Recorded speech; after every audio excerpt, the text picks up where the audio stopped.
So students, it's already December and you just have 5 months in your hands, right? And the biggest question that students ask me right now is, ma'am, I don't know if I'll be able to do it or not.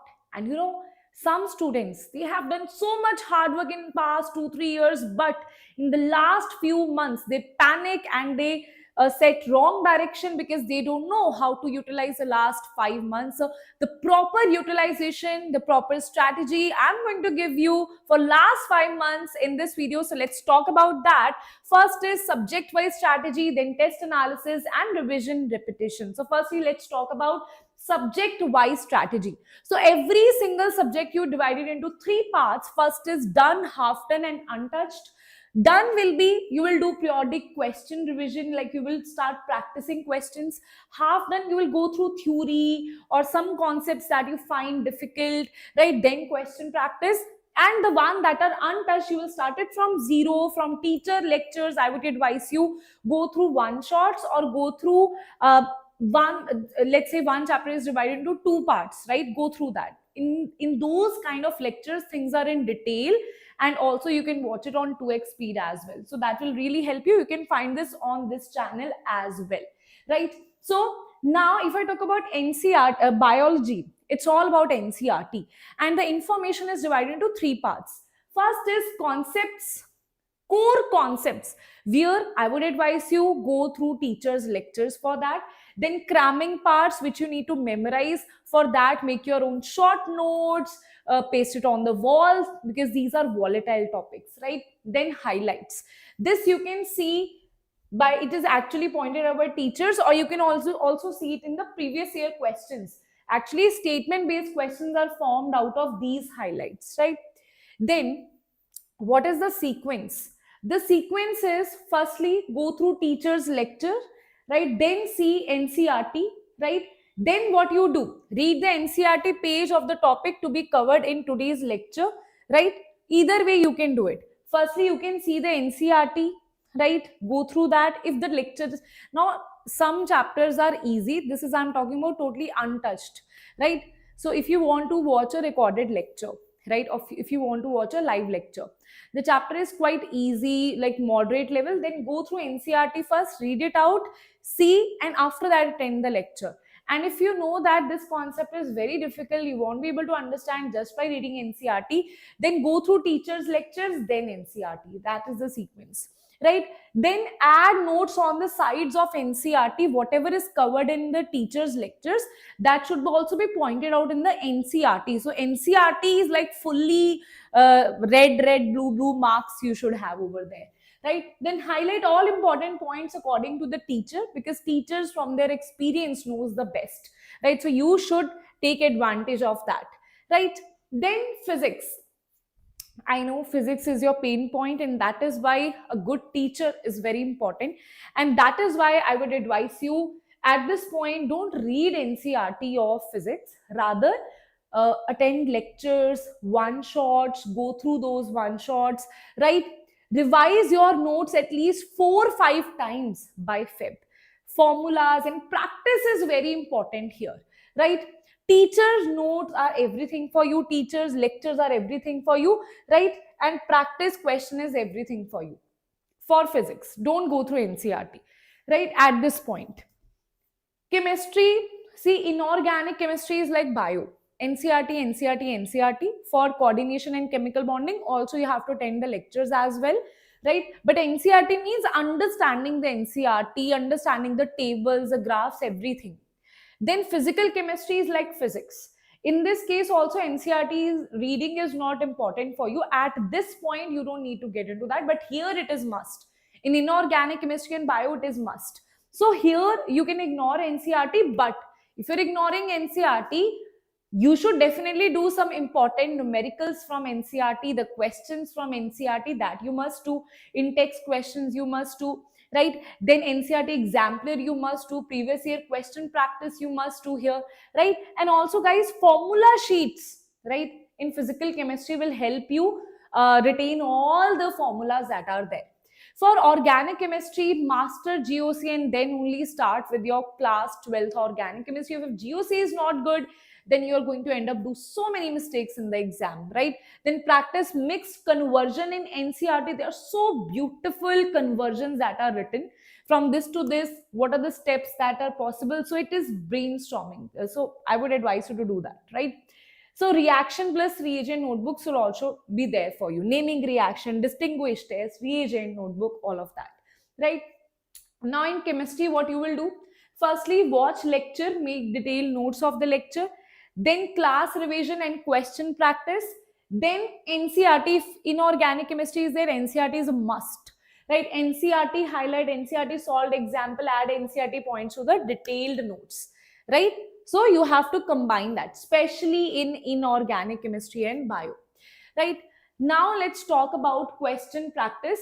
So for all these three subjects, stick to only one notebook here, one book here, only one book, right? And you should have a very good test series here, right? If you don't have test series, then focus on the previous year questions that you should have, right? At least past 10 years, 15 years previous year questions you should be aligned with, right? Then master the same question over and over again. Last 10 previous year question is a must. I would advise you do JEE mains previous year question of last 1 or 2 years as well. That will really help you because the conducting agency is same, right? So now let's see the second step, that is test analysis. Now in test analysis, students, if you see, first you need to give small part syllabus mock test every Sunday, right? From now onwards, every Sunday you will give to your mock test every Sunday. You don't have to make excuses like, ma'am, nothing I have done till now. Still at least give a mock test, part syllabus mock test you do, right? Allot 2 hours to analysis after every test. 3 types of mistakes you will do. First is question was from a topic you have not done yet. It's okay, you have not done yet, so you don't need to worry about it. Second is silly mistake. Ma'am, I knew, but I still did the mistake.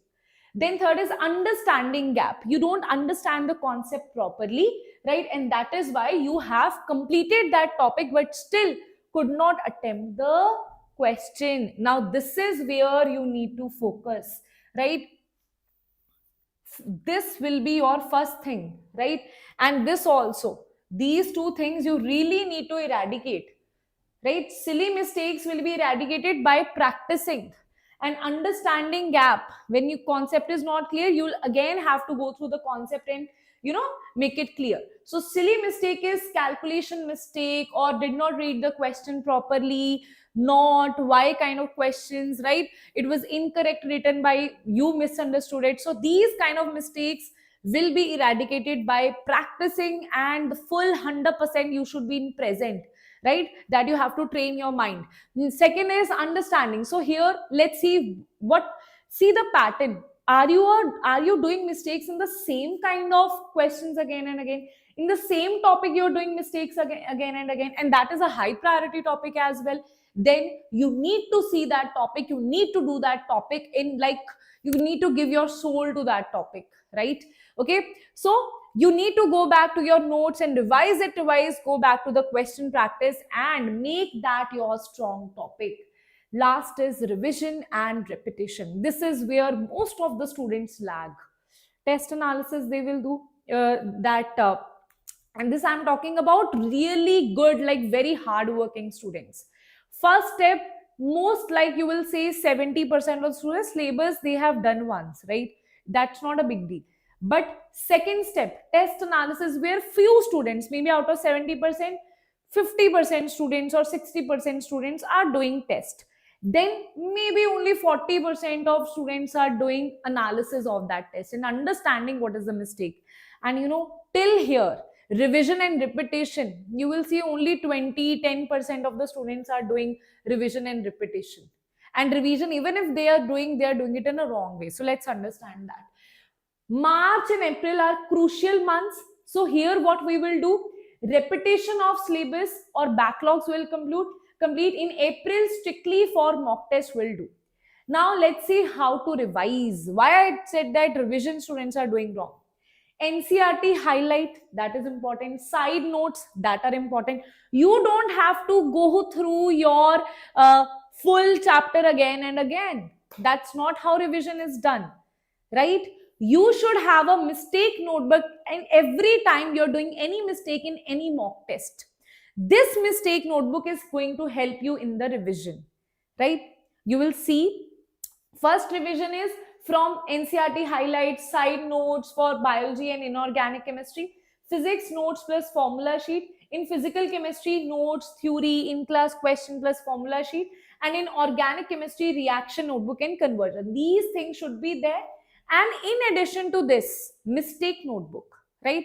While you're doing all of this in your revision in March, you're also doing, you're also checking your mistake notebook. Okay, this is the mistake that I have done.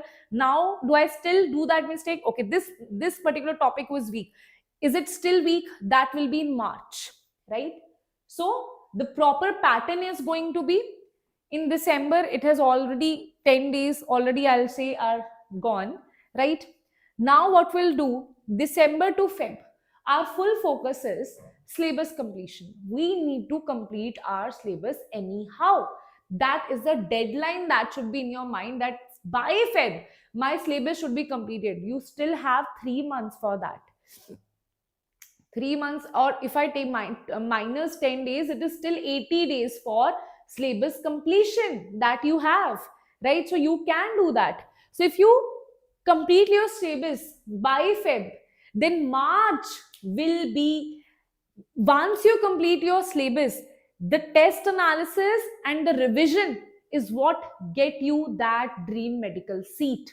Because syllabus completion, every student you will see who is scoring less marks, like they all have done a lot of hard work in syllabus completion.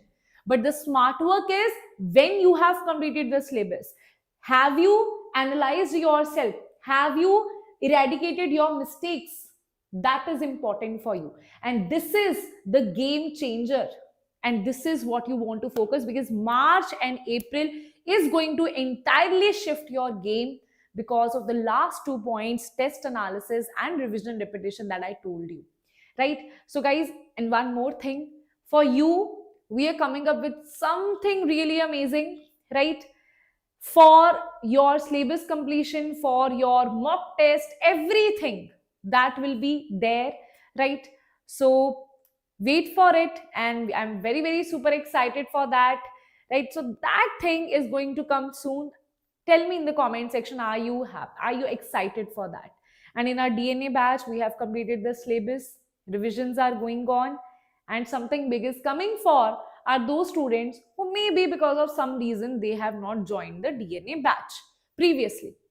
It's okay. You still have 5 months.